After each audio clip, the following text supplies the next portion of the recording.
What is up, guys? Private Eye Russ here, and welcome to another episode of the Private Eye Russ Show. I am your host, owner, operator, full-service private investigation and consulting firm, criminal defense investigations, litigation support investigations, corporate theft investigations, one-on-one personal development coaching. Reach out to me. There will links in the description below, website, contact page. Join the Discord as well, too. Please, while you're here, like, subscribe, share, and get in the comment section and discuss what you just saw in the video. I'm open to all types of discussions and even make some suggestions. I am working on some videos.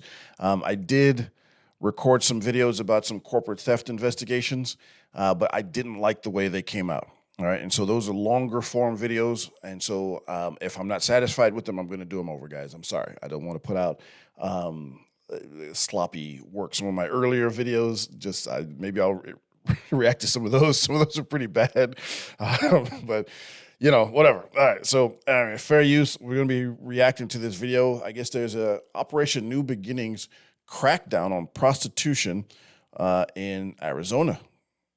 Okay, let's see. Fair use. Prosecutors and even a university team up to fight prostitution. Well, in this case, it's called Operation New Beginnings, a massive joint effort to curtail crime here in Phoenix. Tonight, we're hearing directly from Maricopa County Attorney Rachel Mitchell about this crackdown. Fox 10's Taylor Wirtz joins us now with more on this. Taylor. Yeah, guys, County Attorney Rachel Mitchell says that the area known as the Blade in Phoenix along 27th Avenue between Indian School Road and Northern is gaining national recognition even for prostitution, and people living and working in that area. Okay, so obviously that's one of the local tracks. A track, for some of you who don't know, when it comes to street terminology and slang, is the I guess the marching area or the marketing area for street sex workers to walk up and down to solicit clients, and that's where guys will go if they're looking for a sex worker. Guys who live in the areas will know where the track is. It's pretty obvious, and you can tell just because a woman will be walking with the flow of traffic, not against the flow of traffic, and they'll be constantly looking back to see who's checking them out or who's going to pull up. And I remember one time I was riding my motorcycle, and I was doing a vlog on my motorcycle, and up ahead of me there was a woman scantily clad, and you can always tell because they almost got this marching, either they're marching really fast or they're walking really slow and leisurely, and they keep looking back. If they're wearing sneakers, they'll walk fast. If they're in heels, they're going to be slowly walking and constantly keep looking back. And this dude in a bright yellow Hummer just pulls up and then swerves into the first driveway and just stops right there. She walks up, gets in, and it was really obvious. I might actually still have that video somewhere. It was really, really obvious, but you can see this going on. And so the track is. And there are tracks everywhere in every single city, every single state. There is a track somewhere, whether you know about it or not. And if you live there, it's probably pretty bad. But all right, we're going to hear more about this, and we're going to discuss what the likely outcome of this will be. Areas say it has to stop. Dozens arrested in a prostitution crackdown, and officials say it's far from over. This is just one step in that process.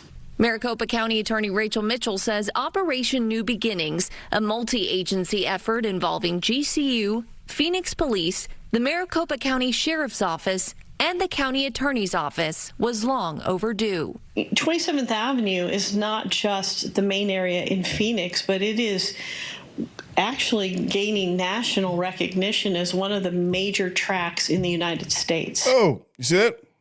I just said that, track. Okay, so obviously she's a prosecutor, so she understands the terminology. You see your boy Private Eye Russ putting you guys up on game. Look at that. And that needs to stop. She says the months-long operation, which saw dozens of arrests for misdemeanor prostitution in an area known as the Blade along 27th Avenue between Indian School Road and Northern, comes after years of complaints from neighbors and business owners, which include students on the nearby GCU campus. With that comes drugs, with that comes violence. And so you have people whose neighborhood is being destroyed, and they have been very vocal about it. Alfredo Gonzalez lives nearby. He sees that kind of activity daily. Drugs, prostitution, robberies, I can see prostitution on that street, on that street. See the prostitutes with their butts hanging out. Detectives also rescued an underage girl they believe was being trafficked. Mitchell says her office will review each case individually to determine whether someone is a victim needing help or a sex worker facing jail time. And if it's a situation where somebody needs to be held accountable, obviously we have jail as an option in a misdemeanor situation. Okay, let's go ahead and draw a distinction. All right, so there are people who are being trafficked by others, and there are people who are sex workers who are voluntarily selling their physical services for money. It's almost always in support of a drug habit, but not always. I've interviewed several people, like some of you guys know. I've got a lot of confidential informants. Some of them happen to be sex workers. Some of them are involved in all types of criminal activity. And those are the people I need to talk to get information, especially when I'm doing my searches for missing and exploited children. As some of you know, I volunteer some of my time as a private investigator to try to search for missing and exploited children to bring them back to their families or reunite them with their families in concert with local law enforcement. You know, we can't go vigilante, although we'd like to. We can't because I don't want to go to prison myself. But more and more of them, matter of fact, 4 of them so far have told me that they've been doing the work they do on the side to pay for gambling debts. And so I had no idea, but you know, it kind of makes sense because gambling can be an addiction. They've even said that they're gambling addicts. And so it's not just drug habits. It's also to support gambling habits, which, you know, the first time I heard about that was when, you know, that big bust of the sheriff of Osceola County. He got busted for being and I made a video about this. He got busted for being a business partner of an illegal gambling establishment. And he was foolish enough to put his name on the documents, on the SunBiz and the state registration documents. He was asking to get caught.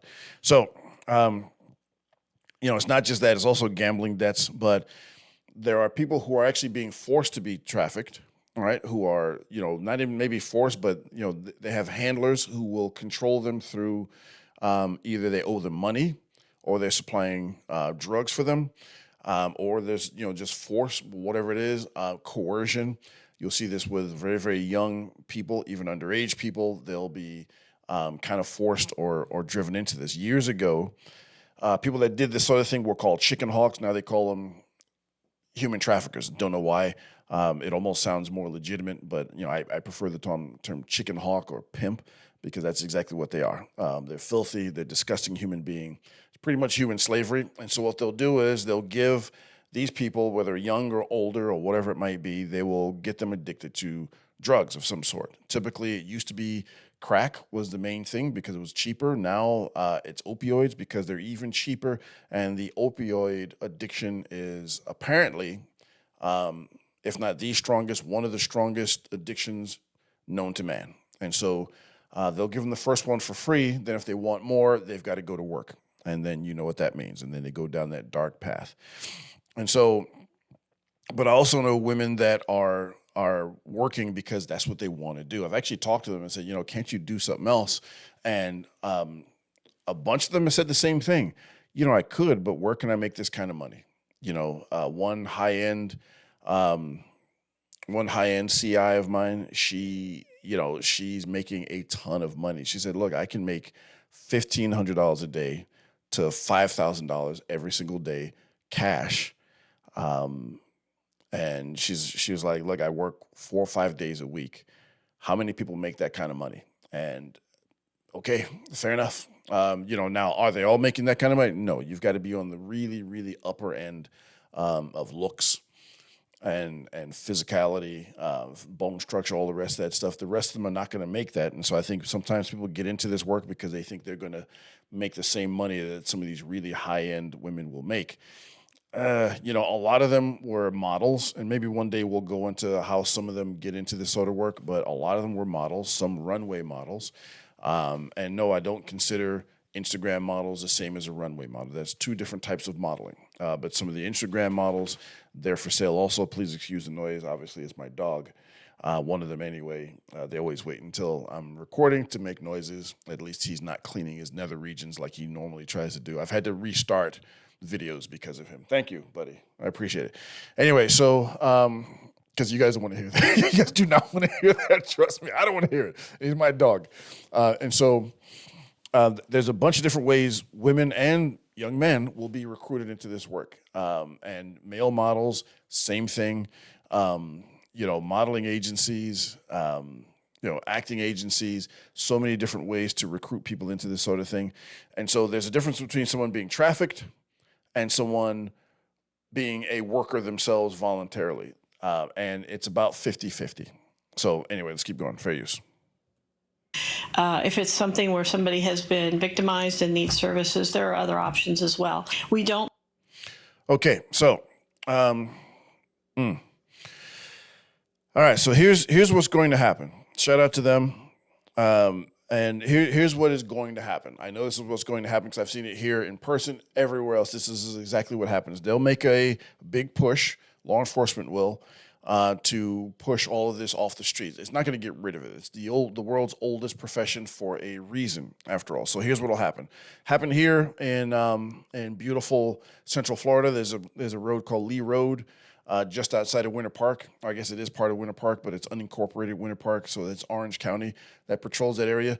It was known, like, you didn't want to drive your family up and down there because you would, just be littered with sex workers marching up and down the street.